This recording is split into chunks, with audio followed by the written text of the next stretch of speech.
Halo teman-teman, kali ini kita akan mempelajari tentang proses keputusan inovasi. Tujuan pembelajaran pada materi ini ialah setelah menonton video ini, mahasiswa diharapkan mampu memahami tentang proses pengambilan keputusan inovasi. Nah, sebelumnya kalian tahu nggak sih proses keputusan inovasi itu apa?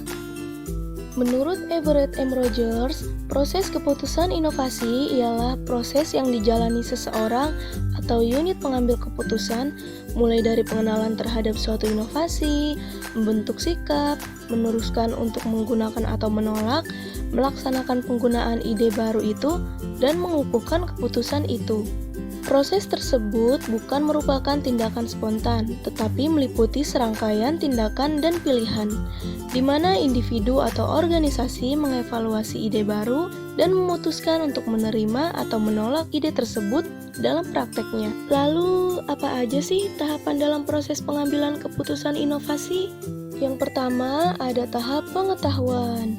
Tahap pengetahuan ialah tahap di mana seseorang mulai menyadari akan adanya suatu inovasi yang diperoleh dari mendengar, membaca, atau melihat dari berbagai saluran komunikasi yang ada. Contohnya ialah, pada saat Budi sedang bermain sosial media, Budi melihat sebuah iklan yang menayangkan bahwa sekarang jika ingin bepergian, kita dapat memesan ojek secara online melalui sebuah aplikasi.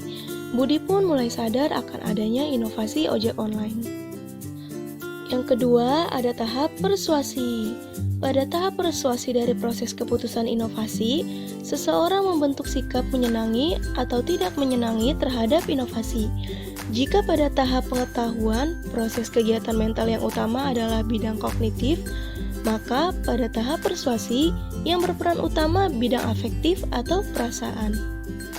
Contohnya yaitu, ketika Budi sudah mengetahui tentang aplikasi ojek online, selanjutnya Budi membentuk sikap menyukai atau tidak menyukai inovasi ojek online tersebut.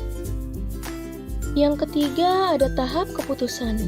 Tahap keputusan adalah tahap di mana seseorang melakukan kegiatan yang mengarah untuk menetapkan menerima atau menolak inovasi. Menerima inovasi berarti sepenuhnya akan menerapkan inovasi. Menolak inovasi berarti tidak akan menerapkan inovasi. Ada dua macam penolakan inovasi. Yang pertama, penolakan aktif.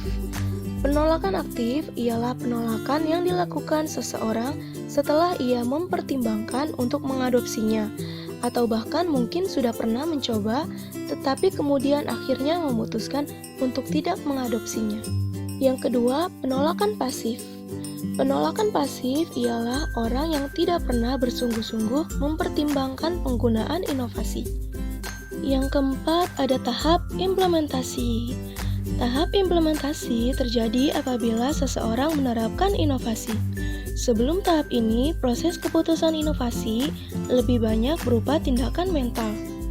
Contohnya yaitu, pada saat Budi sudah melakukan pengamatan mengenai inovasi berpergian dengan menggunakan ojek online, Budi mulai mencoba untuk memesan ojek online ketika ingin bepergian. Yang kelima, ada tahap konfirmasi. Dalam tahap konfirmasi ini, seseorang mencari penguatan terhadap keputusan yang telah diambilnya. Tetapi mungkin dia mengubah keputusan itu bila mendapatkan informasi yang bertentangan mengenai inovasi itu. Tahap konfirmasi ini sebenarnya berlangsung secara berkelanjutan sejak terjadi keputusan menerima atau menolak. Nah, itu tadi pembahasan tentang proses keputusan inovasi. Terima kasih sudah menyimak, semoga bermanfaat.